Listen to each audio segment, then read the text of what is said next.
What are the best places to live around Orlando? Honestly, it's a question I get asked more than any other. And look, you could find a million different opinions online, but I wanted to share something more objective, something more comprehensive. So you know what I did? I built an AI-assisted system of information in an effort to mimic how a savvy buyer might do deep dive research into the entire marketplace before moving here and create what should be the definitive top 10 list of Orlando suburbs. Best is always subjective.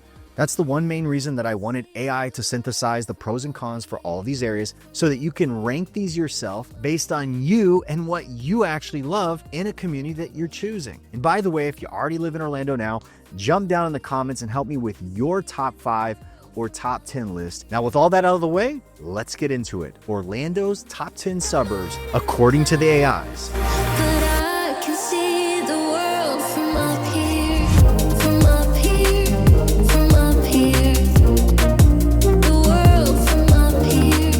Coming in at number 10, we've got Clermont, Florida, and the AI describes the vibe here as active and outdoorsy suburb with rolling hills and serious focus on wellness. Now, what I love about Clermont and what the AI picked up on is that it's genuinely unique in Florida. We're talking rolling hills here, people. You get scenic views that you literally will not find anywhere else in Central Florida. The area is nicknamed Choice of Champions because it's become an incredible hub for triathletes, cyclists, and runners. The trail network is extensive and Clermont Waterfront Park is absolutely beautiful. Now, from a value perspective, you're generally going to get more house for your money compared to the suburbs closer to the center of the city. And in tough affordability, that's always appealing. But here's where the locals get real about the downside, and this came through loud and clear in the sentiment analysis. The commute is the biggest drawback, especially living on the far west side of this area. Getting to downtown Orlando or the airport can be a significant time investment, especially when you're dealing with traffic on Highway 50. And some residents feel it's a bit detached from Orlando's core culture and dining scenes. So if you're someone who loves the outdoors, wants value, and doesn't mind a longer commute, Clermont could be perfect. But if you need to be in the thick of Orlando regularly, it might feel too removed.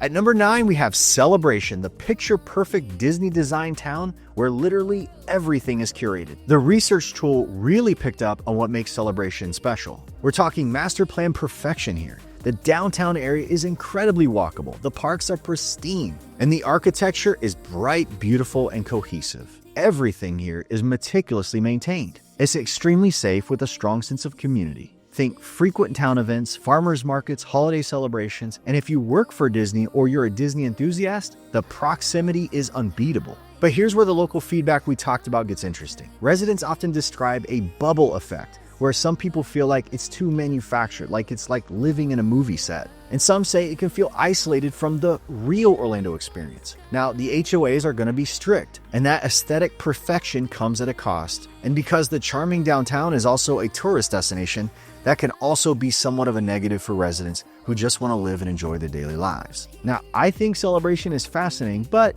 you need to know what you're getting yourself into living here. It's almost like choosing to live in a theme park, and some people love that, and some people might find it a bit suffocating.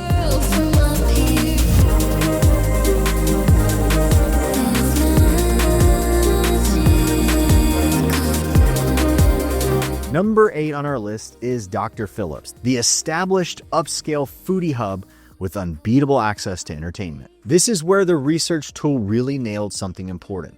Dr. Phillips is nationally recognized for Restaurant Row along Sand Lake. We're talking an incredible concentration of high-quality restaurants. If you love food, this, my friends, is your spot. The location is also prime. You're perfectly situated near I-4, the theme parks, and the convention center. If you're somewhere in the hospitality industry, the location is golden. And the schools consistently top-rated in Orange County. But locals are very clear about the downsides. The proximity to Universal Studios and I-Drive means tourist traffic can be a daily reality. And something else interesting, it's not technically a city. It's a census-designated place, so you don't get centralized walkable downtown experiences like you might find in a Winter Park or a Winter Garden. Additional note, it's one of the more expensive areas in Orange County for real estate. But if you prioritize dining options, entertainment access, and excellent schools, this place is fantastic. But be prepared for some tourist engagement and higher costs. Before we jump into number 7, a quick note, I've actually done deep dive videos on nearly all of these locations. We're talking a thorough review of the lifestyle breakdowns, what there is to do here, and most importantly for many of you, what is the real estate cost in specific terms across many of these very popular Orlando areas. But just know afterwards, drop down below, check the description. You're going to find links to any of these suburbs that catch your interest so that you can really go and get a comprehensive feel for what living in all these areas might actually be like. Oviedo, Florida comes in at number 7. The AI describes it as a quintessential family suburb with a laid-back hometown feel, and I have to agree. Now, education is huge here. You're just 12 minutes north of the UCF campus.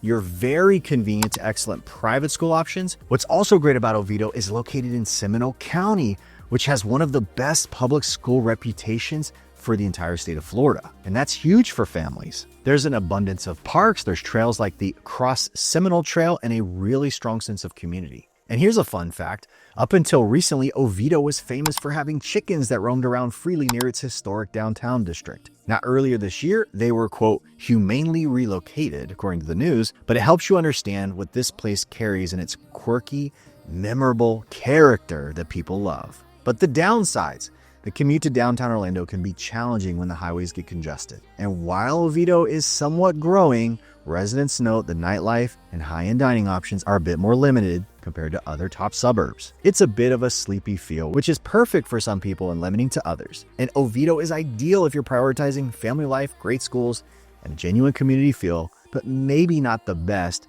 if you want a vibrant nightlife scene.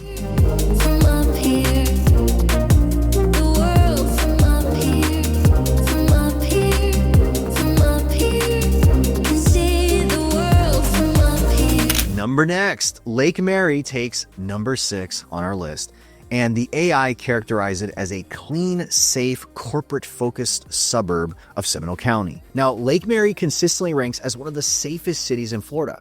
It's exceptionally clean and well-maintained. I would almost say pristine. It's also become a major corporate hub with a tech corridor and many corporate offices. So if you work in this area, the local employment opportunities are excellent. And like Oviedo, it benefits from those highly rated Seminole County schools. But the most common critique from locals is that it can feel a bit cookie cutter or sterile compared to suburbs with historic downtowns and a bit more character. And the location is fantastic if you're working in the northern suburbs, but it can make for a longer drive to places like Disney, the airport, or the South Orlando attractions. Lake Mary is perfect if you prioritize safety, cleanliness, corporate convenience, but it might feel too sanitized if you're looking for character and charm. Hey, it's me interrupting myself. Ready to make a move? Just one call, no hassle, put 23 years of experience and nearly 4,000 satisfied home sales to work for you. Jared Jones is the way to go. Call 706-5000. Coming in at number 5 is Maitland, the well-located, established professional suburb with a touch of the arts and culture. Now, Maitland's biggest advantage, according to the research, is its central location. It's adjacent to Winter Park and I-4, making the commute to downtown Orlando one of the easiest on this list. It has its own city center, the beautiful Maitland chain of lakes, and cultural attractions like the NZN Theater and the Maitland Art Center. The tree-lined streets are absolutely gorgeous, and you get a nice mix of older charming homes alongside newer developments. Now, the downside, while the Central Florida location is great, it means residents are heavily reliant on I-4, which can be notoriously congested, and it's sometimes seen as being in the shadow of Winter Park, like a Winter Park light with a less vibrant downtown. Maitland works really well if you want an established feel with cultural amenities and an easy commute, but it might feel like you're always comparing it to its more famous neighbor next door.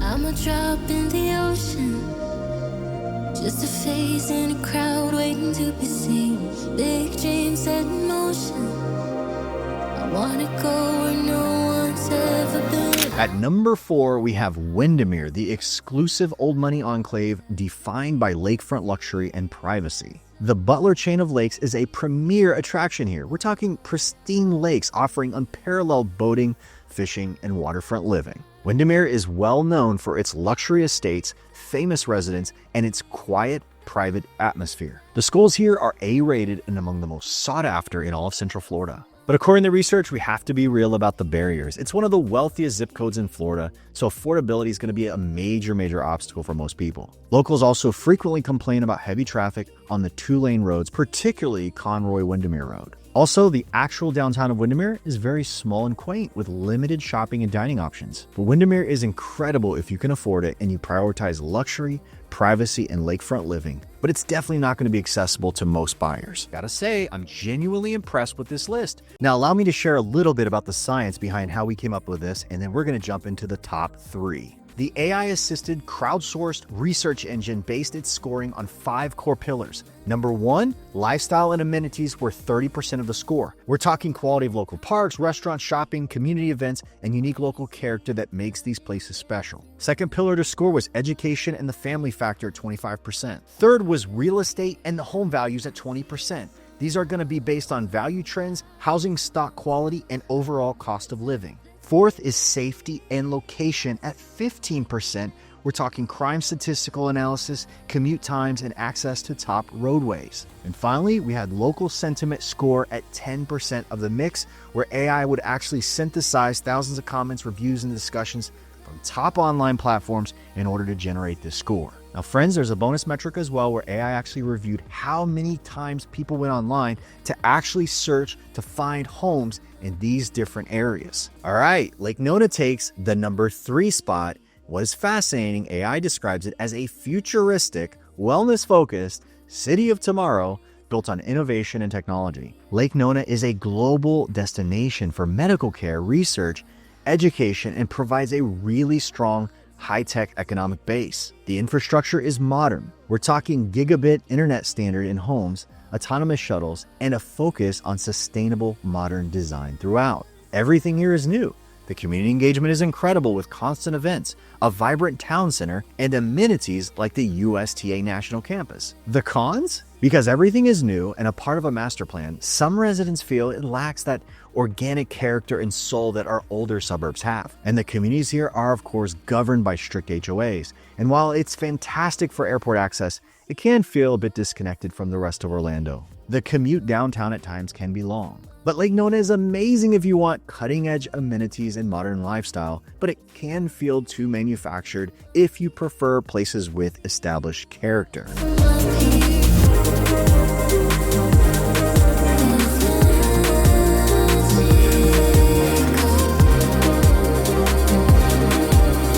Next up, we have Winter Garden coming in at number 2, and I have to say, I think AI really got this right. It's a charming, revitalized historic town with a vibrant community spirit. Plant Street is absolutely award-winning. The downtown features the Crooked Can Brewery, this huge indoor marketplace, dozens of shops. You have things going on outdoors and indoors, nearly all of the time. The West Orange Bike Trail is a famous 22-mile trail that runs right through the heart of downtown, making it a hub for cyclists and runners and walkers. The community events are fantastic, including one of the best farmers markets that we have in the entire region. For real estate, besides historic downtown charm, you have Horizon West, one of Orlando's most new and exciting master plans, finding much of its inventory through the heart of this area, offering a variety. And the downsides here really are about success.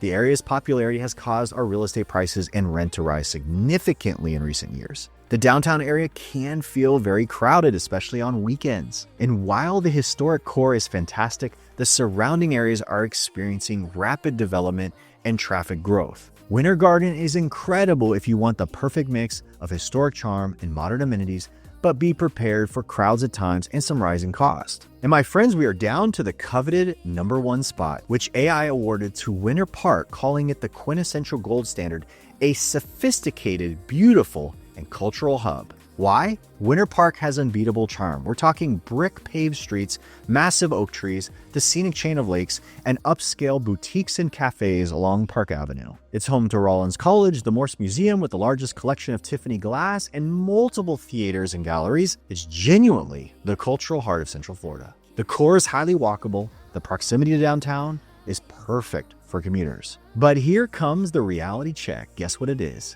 Cost. It's the biggest barrier. Winter Park is by a significant margin the most expensive suburb for real estate in the Orlando area. Park Avenue and the surrounding areas can be very congested, and finding parking at times can be challenging, especially during events. Some of our locals here find the atmosphere a bit stuffy or exclusive compared to the more laid-back suburbs. So there you have it, friends. The AI-powered, data-driven top 10 list of suburbs across Orlando. I'm genuinely impressed with how it turned out, but curious what you think about it. Quite fascinating how AI captured both the hard data and real resident sentiment, and that combination is what makes, I think, this ranking so valuable. And just as a reminder, I've got those deep dive videos on nearly all of these suburbs linked in the description below. Did I help you understand the marketplace better here in Orlando? And if I did, make me this promise that when you're ready to buy or sell in Florida, you'll remember this moment and give me the opportunity to earn your business. Even outside of Orlando, I can help you by connecting you with a trusted agent. I honestly do not make these videos for ad revenue. I make them to build a relationship with you before you need me. So please, if I've added value, do me a favor and commit right now to give me a chance when the time is right. And if you haven't done so already, do me a favor, drop down below, smash the thumbs up. It'd mean a lot to me and help the channel. Consider subscribing so you don't miss these regular updates on growth, housing market, and data news across the Orlando market. Jared Jones is the way to go. Call 706-5000. If you're in the Central Florida area and you're looking for a great church, I'd love for you to join me at the Grove Bible Chapel. Just visit joinmeatthegrove.com for full details.